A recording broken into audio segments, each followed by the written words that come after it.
Champions লিগে খেলবে বাংলাদেশের ক্লাব। এশিয়ার ক্লাব ফুটবলের সর্বোচ্চ মঞ্চ এএফসি ওমেন্স চ্যাম্পিয়ন্স লিগে প্রথমবারের মতো খেলতে যাচ্ছে বাংলাদেশের নারী ফুটবল লিগের বর্তমান চ্যাম্পিয়ন রাজশাহী স্টার্স এফসি। ঐতিহাসিক এই অভিযানে সোমবার প্রিলিমিনারি স্টেজের প্রথম ম্যাচে ভারতের ঐতিহ্যবাহী ক্লাব ইস্ট বেঙ্গল এফসির মুখোমুখি হবে বাংলাদেশের ক্লাবটি।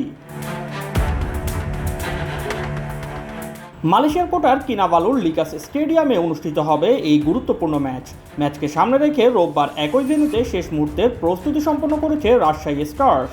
নিজেদের পরিকল্পনা অনুযায়ী খেলতে পারলে ভালো ফল অর্জন সম্ভব বলে আশাবাদী দলের প্রধান কোচ গোলাম রাব্বানী ছোটন। অধিনায়ক শিউলি আজিমও আত্মবিশ্বাসী। প্রতিপক্ষকে যথেষ্ট সমীহ করলেও নিজেদের সামর্থ্যের সর্বোচ্চটা মাঠে দেওয়াই দলের মূল লক্ষ্য বলে জানিয়েছেন তিনি। ইস্ট বেঙ্গল অভিজ্ঞ দল, তারা অনেক শক্তিশালী। আমরা বিশ্বাস করি আমরাও ট্যাকটিক্যালি ভালো দল, অন্য দলের মতো আমরাও মূল পর্বে যেতে চাই। অন্যদিকে ভারতের প্রতিনিধি ইস্ট বেঙ্গলও রাজশাহী স্টার্সকে নিয়ে সতর্ক। 4 জন নাইজেরিয়ান ফুটবলারের উপস্থিতিকে নিজেদের অন্যতম শক্তি হিসেবে দেখছে ভারতীয় ক্লাবটি।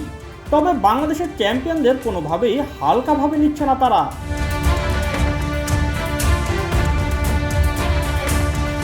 বাংলাদেশের নারী ক্লাব ফুটবলের জন্য এই ম্যাচ কেবল একটি আন্তর্জাতিক অভিষেক নয়, বরং দীর্ঘদিনের একটি স্বপ্ন পূরণের প্রথম ধাপ।